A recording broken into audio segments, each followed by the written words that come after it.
ಹಿಮವಾಹಿನಿ ಇದ್ದಿದ್ದು ಇದ್ದ ಹಾಗೆ. ನಮ್ಮ ಮಿತ್ರ ಪಕ್ಷ ಸದನದ ಒಳಗಡೆ ಸದನದ ಹೊರಗಡೆ ಇವತ್ತು ಈ ಭ್ರಷ್ಟ ಕಾಂಗ್ರೆಸ್ನ ಸರ್ಕಾರ ಏನು ಅಕ್ರಮಗಳಿರ್ಬೋದು, ಹಗರಣಗಳಿರ್ಬೋದು, ಒಂದು ಕಡೆ ಮೂಡ ಅಷ್ಟೇ ಅಲ್ಲ, ಇನ್ನೊಂದು ಕಡೆ ಇವತ್ತು ವಾಲ್ಮೀಕಿ ನಿಗಮಕ್ಕೆ ಇಟ್ಟಿರ್ತಕ್ಕಂಥ ಒಂದು ಹಣವನ್ನು ಇವತ್ತು ಪರಿಶಿಷ್ಟ ಪಂಗಡ ಪರಿಶಿಷ್ಟ ಜಾತಿಗೆ ಬಳಕೆ ಮಾಡ್ಕೊಬೇಕಾಗಿರ್ತಕ್ಕಂಥ ಒಂದು ಹಣವನ್ನು ಇವತ್ತು ಸುಮಾರು 187 ಕೋಟಿ ರೂಪಾಯಿ ಇವತ್ತು ಸ್ವತಃ ಈ ರಾಜ್ಯದ ಮುಖ್ಯಮಂತ್ರಿಗಳೇ ಸದನದಲ್ಲಿ 89 ಕೋಟಿ ರೂಪಾಯಿ ಇವತ್ತು ಹಗರಣ ಆಗಿರ್ತಕ್ಕಂಥದ್ದು ಸತ್ಯ ಅಂತಕ್ಕಂಥದ್ದನ್ನು ಅವರೇ ಒಪ್ಕೊಂಡಿದ್ದಾರೆ.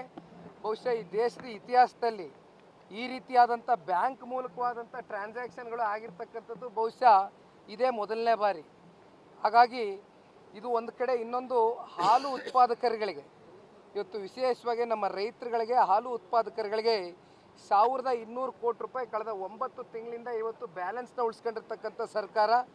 ಜೊತೆಯಲ್ಲಿ ಸಾಕಷ್ಟು ರೈತಾಪಿ ವರ್ಗದ ತಂದೆ ತಾಯಂದರು ಆತ್ಮಹತ್ಯೆಗೆ ಶರಣಾಗ್ತಕ್ಕಂಥ ಒಂದು ಪರಿಸ್ಥಿತಿ ಇವತ್ತು ನಮ್ಮ ರಾಜ್ಯದಲ್ಲಿ ಏನು ಉದ್ಭವ ಆಗಿದೆ.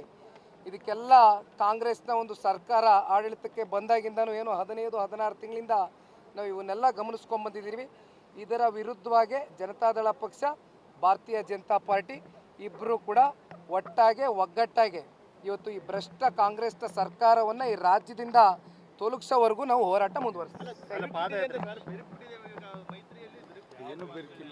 ಯಾವ ಬಿರ್ಕಿನ ಪ್ರಶ್ನೆ ಇಲ್ಲಣ್ಣ. ಒಂದು ನಿಮಿಷ, ತಾವು ಗಮನಿಸ್ತಾ ಇದ್ದೀರಿ, ರಾಜ್ಯದ ಹಲವೆಡೆ ಇವತ್ತು ಪ್ರವಾಹ ಕೈಗೊಂಡಿರ್ತಕ್ಕಂಥದ್ದು, ಅನೇಕ ಪ್ರದೇಶಗಳು ಇವತ್ತು ಜಲಾವೃತಗೊಂಡಿರ್ತಕ್ಕಂಥದ್ದು. ಜೊತೆಯಲ್ಲಿ 10ರಿಂದ 12 ಜಿಲ್ಲೆ ಇವತ್ತೇನು ನೀವೇ ಮಾಧ್ಯಮದಲ್ಲಿ ಪ್ರಸಾರ ಮಾಡ್ತಿದ್ದೀರಿ ನಮ್ಮ ಕಣ್ಣು ಮುಂದೆ.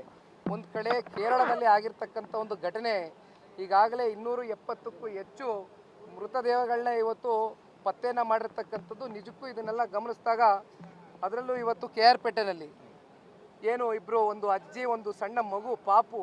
ಸುದ್ದಿ 3 ವಾಹಿನಿಯ ಹೆಚ್ಚಿನ ಮಾಹಿತಿಗಾಗಿ ಸಬ್ಸ್ಕ್ರೈಬ್ ಆಗಿ ಹಾಗೂ ಬೆಲ್ ಬಟನ್ ಒತ್ತಿ.